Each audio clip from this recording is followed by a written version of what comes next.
on subversion instead of elections, on intimidation instead of free choice, on guerrillas by night instead of armies by day. It is a system which has conscripted vast human and material resources into the building of a tightly knit, highly efficient machine that combines military, diplomatic, intelligence, economic, scientific, and political operations. Its preparations are concealed, not published. Its mistakes are buried, not headlined. Its dissenters are silenced, not praised. No expenditure is questioned, no rumor is printed, no secret is revealed.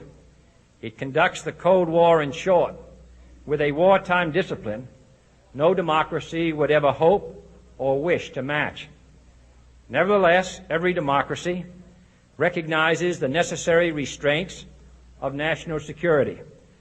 And the question remains whether those restraints need to be more strictly observed if we are to oppose this kind of attack as well as outright invasion.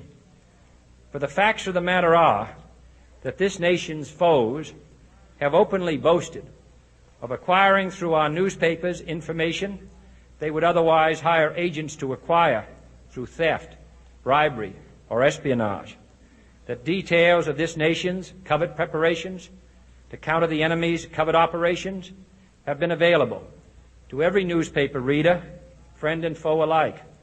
That the size, the strength, the location, and the nature of our forces and weapons, and our plans and strategy for their use, have all been pinpointed in the press and other news media to a degree sufficient to satisfy any foreign power, and that in at least one case, the publication of details concerning a secret mechanism whereby satellites were followed required its alteration at the expense of considerable time and money. The newspapers which printed these stories were loyal, patriotic, responsible, and well-meaning. Had we been engaged in open warfare, they undoubtedly would not have published such items. But in the absence of open warfare, they recognized only the tests of journalism and not the tests of national security. And my question tonight is whether additional tests should not now be adopted. That question is for you alone to answer. No public official should answer it for you. No governmental plan should impose its restraints against your will. But I would be failing in my duty to the nation in considering all of the responsibilities that we now bear and all of the means at hand to meet those responsibilities if I did not commend this problem to your attention and urge its thoughtful consideration. On many earlier occasions I have said, and your newspapers have constantly said, that these are times that appeal to every citizen's sense of sacrifice and self-discipline. They call out to every citizen to weigh his rights and comforts against his obligations to the common good. I cannot now believe that those citizens who serve in the newspaper business consider themselves exempt from that appeal. I have no intention of establishing a new Office of War Information to govern the flow of news. I am not suggesting any new forms of censorship or new types of security classifications.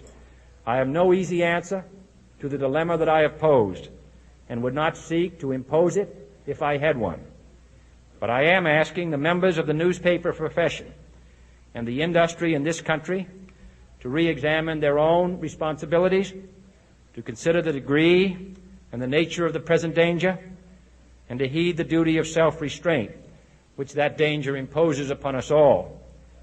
Every newspaper now asks itself, with respect to every story, is it news? All I suggest is that you add the question, is it in the interest of national security? And I hope that every group in America, unions and businessmen and public officials at every level, will ask the same question of their endeavors and subject their actions to this same exacting test.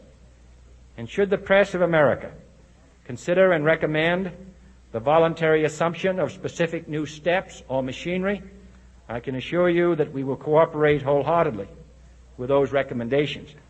Perhaps there will be no recommendations. Perhaps there is no answer to the dilemma faced by a free and open society in a cold and secret war. In times of peace, any discussion of this subject and any action that results are both painful and without precedent. But this is a time of peace and peril which knows no precedent in history. It is the unprecedented nature of this challenge that also gives rise to your second obligation, an obligation which I share, and that is our obligation to inform and alert the American people, to make certain that they possess all the facts that they need and understand them as well, the perils, the prospects, the purposes of our program, and the choices that we face. No president should fear public scrutiny of his program, for from that scrutiny comes understanding, and from that understanding comes support or opposition, and both are necessary. I am not asking your newspapers to support an administration, but I am asking your help in the tremendous task of informing and alerting the American people. For I have complete confidence